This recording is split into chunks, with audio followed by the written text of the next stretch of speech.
ನಮಸ್ಕಾರ, ನಾನು ಸುಬ್ರಹ್ಮಣ್ಯನ್ ಅಂತ ಫ್ರಿಡ್ಜ್ ಹೌಸ್ ಕಂಪನಿಯಿಂದ ಮಾತನಾಡುತ್ತಿದ್ದೇನೆ.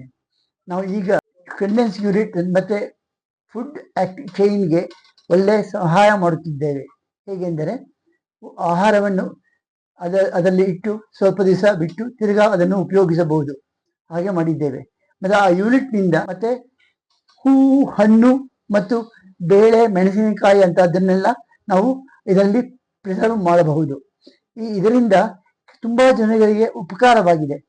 ಅಂದರೆ ಹಣ್ಣನ್ನು ತುಂಬ ದಿವಸ ಇಟ್ಟು ತಿರ್ಗಾ ಮಾರಬಹುದು. ಸೇವಂತಿಗೆ ಹೂವನ್ನು ಜಾಸ್ತಿ ಮಾರುತ್ತಿದ್ದಾರೆ ಈಗಲೂ ಕೂಡ. ಹಾಗೆ ಹಾಲನ್ನು ಸಂಸ್ಕರಿಸಿ ಅದರಲ್ಲಿಟ್ಟು ಜನಗಳಿಗೆ ಸಪ್ಲೈ ಮಾಡುತ್ತಿದ್ದಾರೆ. ಮತ್ತೆ ಹಣ್ಣನ್ನು ತುಂಬಾ ಕಡೆ ಬಾಳೆಕಾಯನ್ನು ತಂದು ಅದಕ್ಕೆ ಬೆಣ್ಣವನ್ನು ಹಚ್ಚಿ ಬಾಳೆಹಣ್ಣನ್ನು ಪರಿಷ್ಕರಿಸಿ ಬಾಳೆಹಣ್ಣನ್ನು ಮಾರಾಟ ಪಡುತ್ತಿದೆ. ಇದರಿಂದ ಜನರಿಗೆ ತುಂಬಾ ಉಪಕಾರ ಆಗಿದೆ ಅಂತ ನನ್ನ ಭಾವನೆ. ಮತ್ತೆ ಫ್ರಿಡ್ಜ್ ಹೌಸಿನ ಪರವಾಗಿ ನಾವು ಯಾವ ಕಾಲದಲ್ಲಿ ಬೇಕಾದರೂ ನಾವು ಸಪ್ಲೈ ಮಾಡುತ್ತಿದ್ದೇವೆ. Thank you.